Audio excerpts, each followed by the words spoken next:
Hi everyone! In this video we are going to explain lesson 2, which is three-phase circuits of energy and telecommunications. In particular, if you see the index here, we are going to explain sections from 2.1, which is the introduction, up to 2.4, which is the independent three-phase circuit. First of all, we have to say that multi-phase systems were introduced at the end of the 19th century.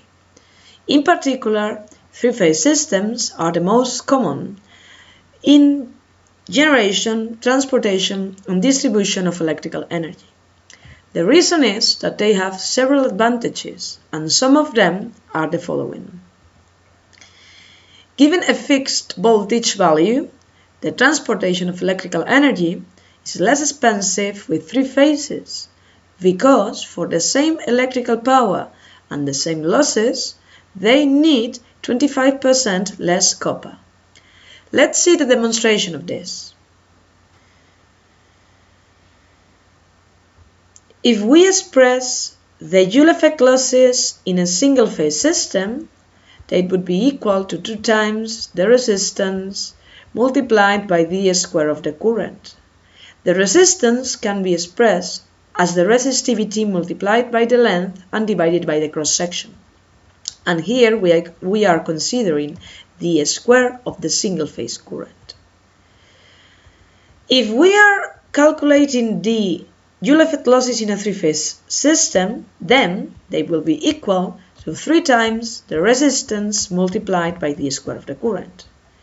So, introducing the definition of resistance and the three-phase current, we will have this, that the current in a three-phase system is the current in a single-phase system divided by a square root of 3. Then, we will have this equation here. And we can simplify the 3, which is both in the numerator and the denominator.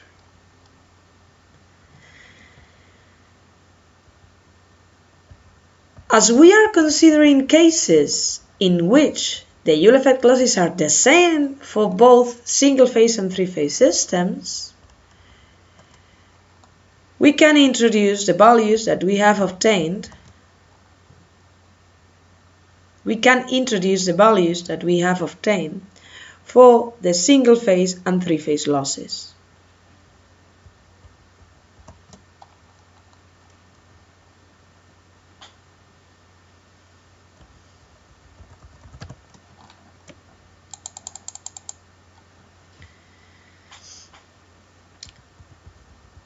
Leading to this equation.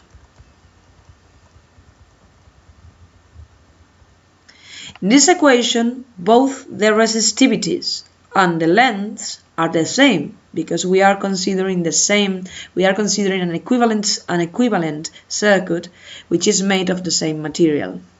And the currents, they are also the same because we have introduced before the relationship between the three-phase and single-phase current. So that leads to the following.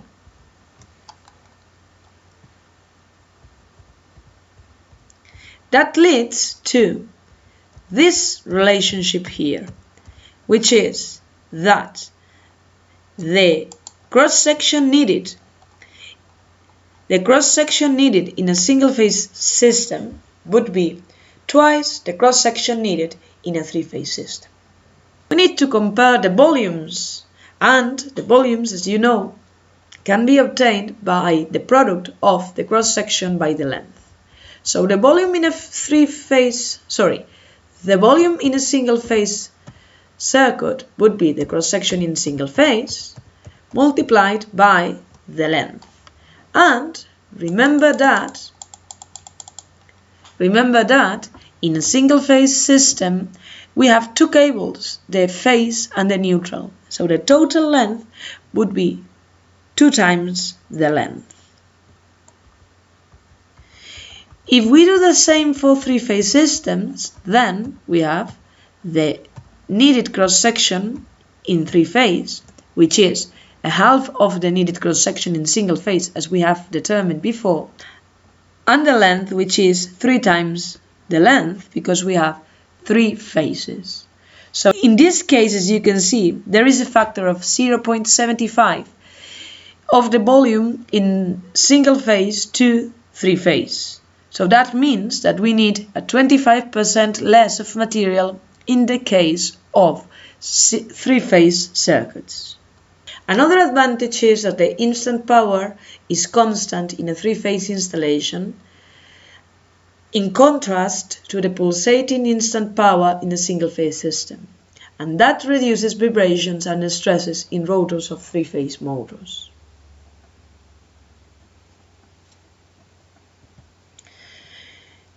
Another advantage is that 3 phase motors do not require assistance of external systems in order to start up, and that is different with single phase motors.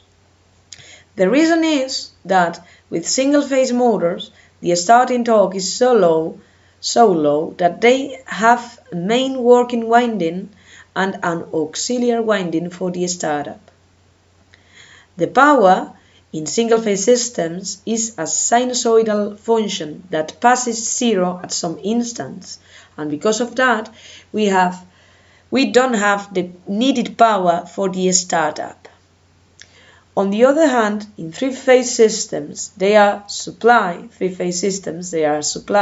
by 3 alternate currents that reach their maximum value subsequently, so the transmitted power is constant and the motor doesn't need an auxiliary element for the startup. Another advantage is that the direct current obtained in a 3 phase system has lower ripple voltage. The concept of ripple voltage is related with the residual periodic variation of the DC voltage after the rectification from AC to DC. Now let's see how is the instant representation of 3 phase signals. As you know, the instant representation is a function that varies on time. There you have an individual representation for each phase. So we have 3 phases named as A, B, and C. And as you can see here, the effective values are the same, and the difference among them is in the phase angle. At each instant, the sum of the 3 phase quantities should be 0. So there, in the previous expressions, you have that X, A, B, and C could be an instant value of the current or the voltage. X will be the effective value of the voltage or the current. F is the frequency. Remember that the frequency is 50 Hz in Europe. These 3 equations constitute a symmetrical system that is formed by 3 sinusoidal voltages, which have the same effective value, that means the same absolute value of the phasor, and the same frequency, but they are shifted an angle of 220 degrees. In section 2.3, you have the phase representation. So then you have this figure here, where you can see that the absolute value is the same because the length of each vector is equal, and they are shifted an angle of 120 degrees. So, if we express the phase magnitudes through phasors, we will have these expressions you have here. And the sum of the 3 phasors should be 0, as we have said before. Let's see the demonstration.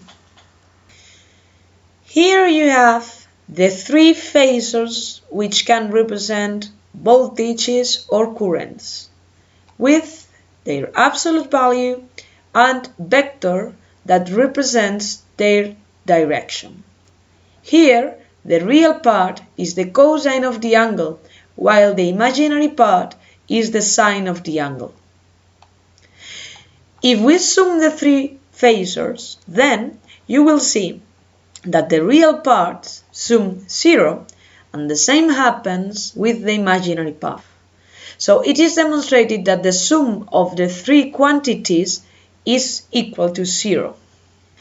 In section 2.4, you have the independent three-phase circuit.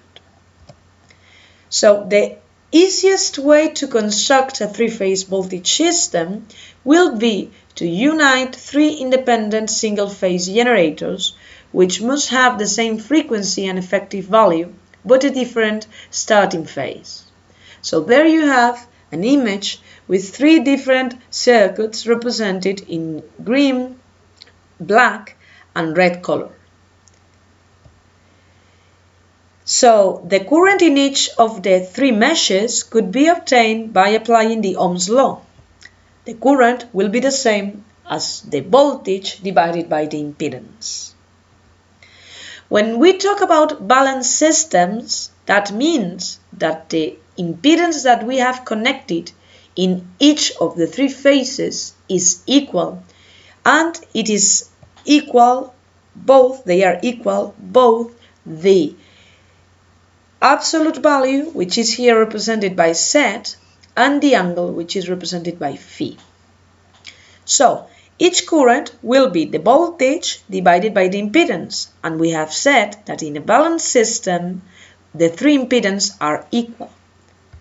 The result will be that the currents will have a shifting between them, among them, which is equal to the phase difference that we had with voltages of 220.